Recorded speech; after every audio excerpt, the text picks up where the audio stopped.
Olá, meus amigos, olá, minhas amigas do Legislação Integrada.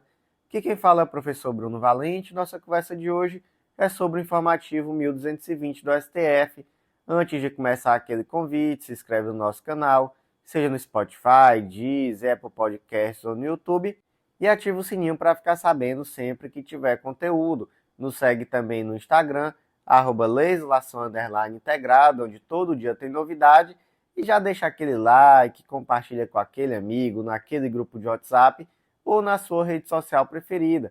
Tudo isso fortalece demais e é um grande incentivo à continuidade desse trabalho. Então, sem mais delongas, vamos para o primeiro julgado de hoje, e ele foi inserido na Constituição Federal. Destaque da seguinte forma: é inconstitucional por violar o princípio da separação dos poderes e a reserva de administração, norma de Constituição Estadual que condiciona a concessão de uso de bens imóveis estaduais à prévia autorização da Assembleia Legislativa. Então, aqui, o dispositivo questionado é o parágrafo único do artigo 9º da Constituição do Estado do Amapá. Ela previa a necessidade de autorização legislativa para a concessão de bens imóveis estaduais, ou seja, mesmo para uma concessão de uso de um determinado imóvel, seria necessária uma lei que autorizasse. Gente, isso é constitucional? Não, não é, tá? Sabe por quê, gente? Porque a Constituição Federal, ela só traz a necessidade de autorização legislativa para alienação de bem público, né? No caso de imóvel público, melhor dizendo, e não para uma simples concessão de uso.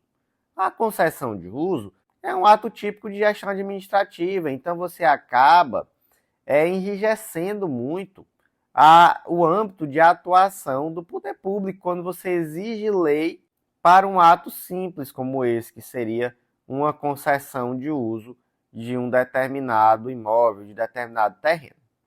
Então, o julgado, ele ressalta que essa autorização legislativa prévia, ela é bem excepcional. Então, o artigo 49, inciso 16 da Constituição, traz essa necessidade tão somente para concessão de terras públicas com área superior a 2.500 hectares. Então, não é qualquer áreazinha que tem uma concessão que vai necessitar de uma prévia autorização legislativa. Portanto, essa previsão na Constituição do Amapá é inconstitucional, porque acaba ferindo a própria separação dos poderes, a reserva de administração, enrijecendo de forma excessiva a atividade administrativa. Então, como é que fica o destaque? É inconstitucional por violar o princípio da separação dos poderes e a reserva de administração, norma de Constituição Estadual que condiciona a concessão de uso de bens imóveis estaduais à prévia autorização da Assembleia Legislativa. Seguindo em frente, próximo julgado foi inserido na Constituição Federal, destaque da seguinte forma: é inconstitucional por violar a natureza institucional da OAB e a amplitude de sua legitimação no controle concentrado, norma de Constituição Estadual que, embora confira legitimidade à OAB para a propositura de ADI perante o Tribunal de Justiça, impõe restrições ao seu exercício, vedando a impugnação de leis ou atos normativos municipais. Então, gente, vamos lá. Aqui esse julgado tem dois pontos que são muito importantes. O primeiro é o seguinte: quando se trata de legitimados para a propositura de ação de controle de constitucionalidade, não existe uma obrigatoriedade do Estado repetir o mesmo rol da Constituição Federal. Então, não é um rol de observância obrigatória, de simetria obrigatória, beleza?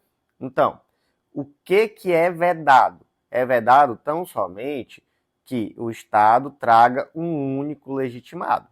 Então, tem que haver uma pluralidade de legitimados. Por quê? Porque o artigo 125, parágrafo 2º, diz assim: cabe aos estados a instituição de representação de inconstitucionalidade de leis ou atos normativos estaduais ou municipais em face da Constituição Estadual. Olha só o finalzinho. Vedada a atribuição da legitimação para agir a um único órgão. Então não pode ser um único órgão, mas não precisa ser os mesmos do âmbito federal. Beleza. Agora, a Constituição do Estado do Ceará trouxe a OAB. Todo sentido, né? O Diretório Estadual da OAB ter legitimidade para propor um ADI, por exemplo, em face de uma legislação estadual. Mas qual é o problema? É que houve ali uma distinção, porque restringia a atuação do OAB em face das leis estaduais, não permitia, então, em face também das leis municipais. Aí não é? Aí essa vedação não faz o menor sentido. Porque uma vez prevista a OAB, né, o Diretório Estadual da OAB como legitimado, essa legitimação ela deve ser universal. Não é possível que ela seja limitada tão somente a determinadas espécies normativas, beleza? Então, os pontos aqui são esses, tá? Não há obrigatoriedade de repetir os mesmos órgãos que estão previstos na Constituição Federal. O que não pode ter é somente um único órgão. Agora, se a OAB estiver prevista entre os órgãos, tem que ser uma legitimidade universal. Não pode ser tão somente, por exemplo, para questionar a constitucionalidade de leis estaduais, mas não leis municipais. Então, como é que ficou o destaque? É inconstitucional por violar a natureza institucional da OAB e a amplitude de sua legitimação no controle concentrado, norma de Constituição Estadual que, embora confira legitimidade à OAB para a propositura de ADI perante o Tribunal de Justiça, impõe restrições ao seu exercício, vedando a impugnação de leis ou atos normativos municipais. Próximo julgado foi inserido na Constituição Federal, destaque da seguinte forma: é constitucional a instituição, mediante lei complementar estadual, de uma única microrregião de saneamento básico, vedado o predomínio absoluto de um dos entes políticos sobre as deliberações. Então, olha só, não é? Nós temos aqui o artigo 25, parágrafo 3º da Constituição, que autoriza os estados a instituírem micro-regiões por meio de lei complementar, com o objetivo de tratar do planejamento e execução de funções públicas de interesse comum. E aí, o que o estado de Sergipe fez? Criou uma única micro-região de saneamento básico em todo o estado de Sergipe, abrangendo todos os municípios sergipanos. E aí, dentro dessa micro-região, existiria uma atribuição, não é, de votos de 40% para o estado e 60% para os municípios. Isso é constitucional, gente? Prevê uma única microrregião para todo o estado? Gente, vamos até pensar aqui um pouco, lembrar do mapa do Brasil, porque, sei lá, vai que você mora aí no estado do Pará, no estado do Amazonas, e você vê o tamanho do estado, né, e pensa, nossa, uma micro-região para um estado, que coisa de louco, mas, gente, o estado de Sergipe é do tamanho do Anlândia. É desse tamanhozinho, você vai de um ponto para o outro, até de bicicleta, dependendo do seu embalo. Então, vamos começar por aí, né?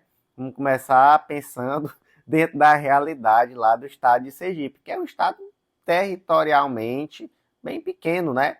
Então, olha só, primeira coisa, é constitucional sim, é possível ser uma única microrregião para todo o estado, e eu acho que especialmente lá no estado de Sergipe faz todo sentido, né?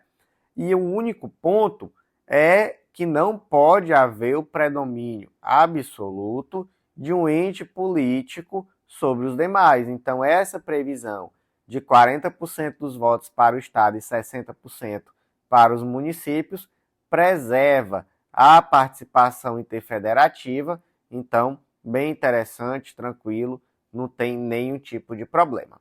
Então, como é que ficou o destaque?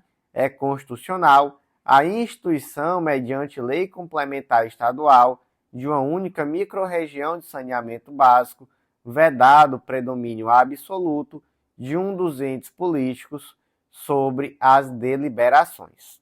Seguindo em frente, próximo julgado foi inserido na Constituição Federal destaque da seguinte forma: são inconstitucionais por violarem os princípios da livre iniciativa, da livre concorrência, da isonomia, do poluidor-pagador, da proporcionalidade e da segurança jurídica, normas que impõem a aquisição compulsória de créditos de carbono para a formação de reservas técnicas e provisões de sociedades seguradoras, entidades abertas de previdência complementar, sociedades de capitalização e resseguradoras locais. Então, olha só, primeira coisa, não é? O que são créditos de carbono? Os créditos de carbono, eles foram instituídos pela Lei 15.042 de 2024, que institui o Sistema Brasileiro de Comércio de Emissões de Gases de Efeito Estufa, e basicamente é um ativo, não é? Que ele é negociável e que ele parte de um raciocínio que é muito inteligente, que é a ideia de tornar lucrativo não poluir e, por outro lado, né, para que não poluir seja lucrativo, quem é que vai pagar a conta é quem polui. Então, basicamente, quando você desenvolve uma atividade de uma forma que não produza gases de efeito estufa, você acaba produzindo créditos de carbono, que é um exemplo bem bobo. Existiam, talvez existam aplicativos que se você baixa, se cadastra e tal, e quando você faz determinadas rotas de casa para o trabalho ou para qualquer lugar que seja a pé ou de bicicleta, você consegue ali produzir créditos de carbono e você pode posteriormente vender esses créditos. Aqui é uma besteirinha, né? Mas imagina, por exemplo, que uma empresa ela pode validar um projeto onde ela demonstre que naquela operação ela está deixando de emitir tantas toneladas de gases poluentes, e aí ela, dessa forma, adquire determinada quantidade de crédito de carbono e ela coloca esses créditos à venda, como uma forma, não é, de remunerar essa atividade dela de deixar de poluir. E, por outro lado, se a outra empresa eventualmente precisar emitir gases de efeito estufa, ela vai ter que comprar esse crédito de carbono. Então, o que você está fazendo na prática? Você está transferindo para a empresa que polui o ônus, não é? E você está remunerando aquela empresa que deixa de poluir, beleza? Então, é um instrumento muito inteligente, não é? E que com certeza é um instrumento para a efetivação do princípio do poluidor-pagador. Agora, olha só o problema. O problema é que a Lei 15.042 de 2024, ela trouxe a obrigatoriedade de determinadas empresas de setores específicos adquirirem créditos de carbono, utilizando ali uma parcela mínima anual das suas reservas técnicas e provisões para adquirir esses créditos de carbono. Qual foi o critério? Porque você pode imaginar, deve ter sido empresas de setores poluentes. Não, não foi esse o critério. Né? O critério, aparentemente, foi um critério de verificar quais são aquelas empresas que atuam em ramos lucrativos, em ramos que, de fato, existiriam reservas técnicas, né, financeiras vultuosas, e aí o Estado olha para essa empresa e diz, olha, parece que você tem dinheiro aí sobrando, né? Então, que tal você adquirir crédito de carbono com esse dinheiro? Gente, esse é um critério que faz sentido? Não, não é nesse aspecto aqui, não. Porque realmente faria sentido, dentro do princípio do poluidor-pagador, você atribuir esse ônus a empresas que são poluidoras e não a empresas lucrativas. Não é? Uma coisa não tem nada a ver com a outra. Então, não faz sentido, por exemplo, você trazer essa obrigatoriedade para a seguradora, entidade aberta de previdência complementar, sociedade de capitalização, resseguradoras, não é? Não faz sentido, porque isso aqui não privilegia o princípio do poluidor pagador, o que não significa dizer que esse sistema da aquisição de crédito de carbono seja um sistema que não tem valor. Pelo contrário, tem todo sentido, é um sistema muito inteligente, mas o critério adotado aqui não foi um critério que guarda relação com a atividade poluidora das empresas. Então, como é que ficou o destaque? São inconstitucionais por violar os princípios da livre iniciativa, da livre concorrência, da isonomia, do poluidor pagador, da proporcionalidade e da segurança jurídica, normas que impõem a aquisição compulsória de crédito de carbono para a formação de reservas técnicas e provisões de sociedades seguradoras, entidades abertas de previdência complementar, sociedades de capitalização e resseguradoras locais. O próximo julgado, gente, ele foi inserido na Lei Maria da Penha e ele é um julgado importante, tá? Mas basicamente foram embargos de declaração que alteraram um pouco o teor de uma tese de repercussão geral, que é a tese de tema 1370. Então, todo o espírito da tese permanece inalterado, mas os pontos 1 e 2 do tópico 3 dessa tese sofreram essas alterações só mesmo para esclarecer determinados pontos. Mas como a tese é muito importante, apesar de longa, eu vou ler ela de forma completa, tá? Vou situar, mas ao final eu não vou reler. Então, abre aí as oiças, presta atenção, que vai ser uma única leitura, beleza? E eu vou explicando ponto a ponto, tá? Então, ponto 1, compete ao juiz estadual no exercício da jurisdição criminal, especialmente aquele responsável pela aplicação da Lei Maria da Penha, fixar a medida protetiva prevista no artigo 9º, parágrafo 2º, inciso 2 da referida lei, inclusive quanto à requisição de pagamento de prestação pecuniária em favor da vítima afastada do local de trabalho, ainda que o cumprimento material da decisão fique sob o encargo do INSS e do empregador. Então, olha só, gente. Aqui nós tratamos de uma medida protetiva que está prevista lá no artigo 9º da Lei Maria da Penha, especificamente parágrafo 2º, inciso 2, que diz assim, ó: o juiz assegurará a mulher em situação de violência doméstica e familiar para assegurar sua integridade física e psicológica. 2.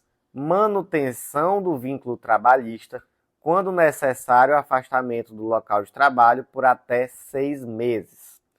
Olha, que medida importante. Mulher está sofrendo violência doméstica, mas ela trabalha, tá? Ela precisa ser retirada do seu local onde ela atualmente vive, porque ela está correndo risco de vida, tá? Como uma forma de protegê-la. Mas ela vai perder o emprego? Não. E aí, por isso, se prevê essa manutenção do vínculo trabalhista. Mas aí, o primeiro debate que vem. Beleza, manter um vínculo trabalhista. O primeiro não, né? Vem um monte de debate. Primeiro certo, mantém, mas e aí? Vai continuar recebendo? Se vai continuar recebendo, quem é que vai pagar? É o empregado? É o INSS? Terceiro, então, bora lá. Se é o empregador que vai pagar, será que a competência, então, não vai ser da Justiça do Trabalho para determinar? Não, INSS. Então, será que, sendo aqui uma decisão que vai tratar sobre uma autarquia federal, será que não vai ser Justiça Federal? Enfim, começa aqui um monte de coisa, né? Um monte de debate, um monte de discussão. Como é que fica esse negócio, pelo amor de Deus? E aí a primeira coisa que a tese nos conta é assim, olha, competência é da Justiça Estadual e prioritariamente daquele juízo que vai julgar os temas relacionados à Lei Maria da Penha. Beleza? Então, O mesmo juízo criminal ali, eventualmente, que vai fixar a medida protetiva, ele vai fixar também essa medida protetiva aqui, independentemente dos impactos, de quem é que vai cumprir. Então, primeira coisa é essa, quem é que decide? Juiz estadual, beleza? Segundo ponto, nos termos de que dispõe o artigo 109, inciso 1 da Constituição Federal, compete à Justiça Federal processar e julgar ações regressivas que, com fundamento no artigo 120, inciso 2 da Lei 8.203 de 91, deverão ser ajuizadas pela Autarquia Previdenciária Federal contra os responsáveis nos casos de violência doméstica e familiar contra a mulher. Então aqui é o segundo ponto, né? E aqui é interessante porque a gente meio que já pulou uma etapa no sentido de saber que em determinados momentos quem vai pagar é o INSS. Beleza. Então o INSS vai pagar esse valor. Não é? E aí já a gente vai saber se aqui é um benefício previdenciário, se é um benefício assistencial, o que é isso aqui. Mas o INSS está pagando. Mas o INSS, eventualmente, pode propor uma ação em face do agressor para se ressarcir, porque afinal esse valor só está sendo pago porque tem um agressor lá na ponta. E aí, qual é a competência dessa ação regressiva? Aí é a Justiça Federal. Beleza? Então, quem é o juízo que vai determinar a aplicação da medida protetiva? Estadual. Qual é o juízo que vai julgar a ação regressiva do INSS contra o agressor? Justiça Federal. Faz todo sentido, né? Eu acho que não é nem difícil, não. Ponto 3, bora lá. A expressão constante da lei vínculo trabalhista deve abranger a proteção da mulher, visando a manutenção de sua fonte de renda, qualquer que seja ela, da qual tenha de se afastar em face da violência sofrida, conforme a apreciação do Poder Judiciário. A prestação pecuniária decorrente da efetivação da medida protetiva prevista no artigo 9º, parágrafo 2º, inciso 2 da Lei Maria da Penha, possui natureza previdenciária ou assistencial, conforme o vínculo jurídico da mulher com a Seguridade Social. Então, olha só, a lei fala vínculo trabalhista, mas a jurisprudência amplia isso aqui. Não é só o vínculo trabalhista em si, é qualquer fonte de renda, qualquer que seja essa fonte de renda. E aí isso vai ter um impacto, porque em determinados casos, essa medida aqui ela vai ter uma natureza previdenciária. Não é que a gente vai ver já já que vai ser algo equiparado a um auxílio-doença, não é?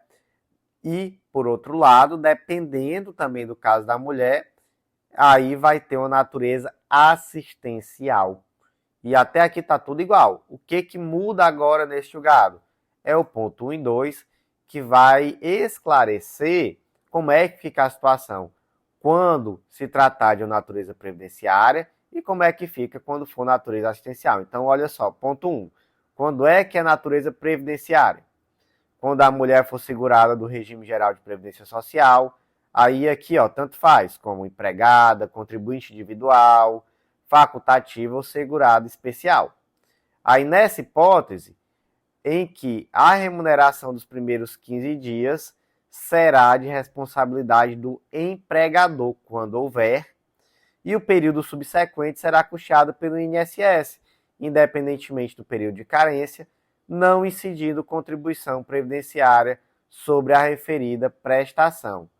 No caso de inexistência de relação de emprego da assegurada ao RGPS, o benefício será arcado integralmente pelo INSS. Então, vamos delimitar isso aqui. Quando é que tem natureza previdenciária? É simples demais. Quando a mulher for beneficiária do regime geral de previdência social, ela contribui. Contribui como? Como empregada, como facultativa, como segurado especial, como contribuinte individual, tanto faz, mas ela contribui. Então, se ela contribui, é um benefício previdenciário. Aí, por que eu digo que vai se equiparar aqui a um auxílio-doença? Porque Como é que vai funcionar? Se essa mulher tiver um empregador, nos 15 primeiros dias quem paga é o empregador, igual no auxílio-doença. Do 16º dia para lá, quem é que vai pagar é o INSS. Ponto. É isso. Última questão, duas últimas questões, que aqui foi o esclarecimento, né, principal. Não há período de carência, então eu comecei a trabalhar hoje. Hoje eu precisei ser afastado por causa disso. Eu não, né, uma mulher, né, no caso de aquela em Maria da Penha.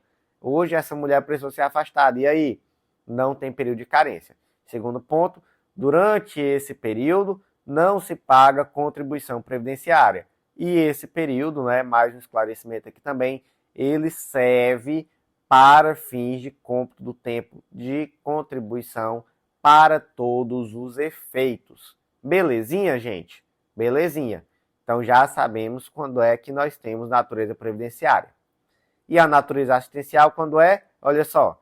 2. Assistencial quando a mulher não for segurada da Previdência Social. Hipótese que a prestação assume natureza de benefício eventual decorrente de vulnerabilidade temporária, cabendo ao Estado, DF e município, na forma do artigo 22 da LOAS, Lei 8714 de 93, prover a assistência financeira necessária.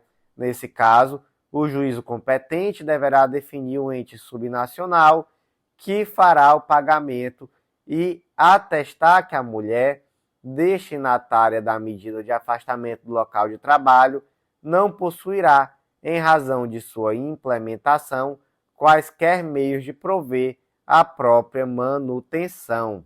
Aí, olha só. Aqui nós temos também algumas peculiaridades, né? Primeiro, nesse caso, a mulher não contribui para o RGPS. Então, o que a gente conclui? Não é segurada da Previdência. Então, qual vai ser a natureza do benefício? Assistencial.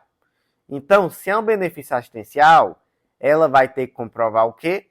Que ela não tem meios de prover a própria manutenção em virtude dessa situação que ela está, de precisar ser afastada, não é, do seu local de trabalho. Beleza? Porque se apesar disso, vamos dizer que ela tem casas alugadas, ela tem, enfim, ela tem renda de qualquer lugar que vem essa renda, ela tem dinheiro no banco, ela tem, enfim, ela não precisa, ela tem como viver sem o benefício. Aí, gente, a assistência social é para quem efetivamente é vulnerável, precisa, é pobre.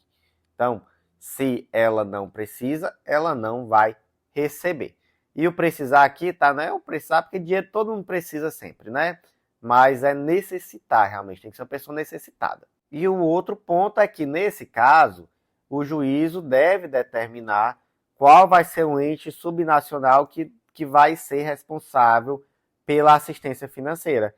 E aí, no caso concreto, pode ser Estado, DF ou município, na forma que está prevista lá no artigo 22 da Lei 8742 de 93, Lei do LOAS. Beleza? Então, esses aqui foram os pontos que foram esclarecidos na nova tese. Gente, vou fazer aquele convite bem especial. Acesse legislaçãointegrada.com.br.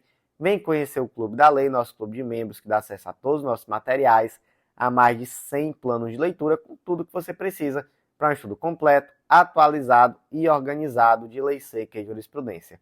Com certeza vai ser um grande diferencial nos teus estudos, o valor é super acessível e você não vai se arrepender. Vem também conhecer a Editora Integrada, vem publicar com a gente, você vai ver que é mais fácil do que você imagina e vai ser um grande diferencial na tua prova de títulos também, porque aqui nós não largamos a sua mão até o dia da posse. Então, até a prova de títulos estamos lá para lhe ajudar. Gente, vou ficar por aqui, tá? Quase meia hora, mas vamos voltar com a parte 2 e eu aguardo você lá.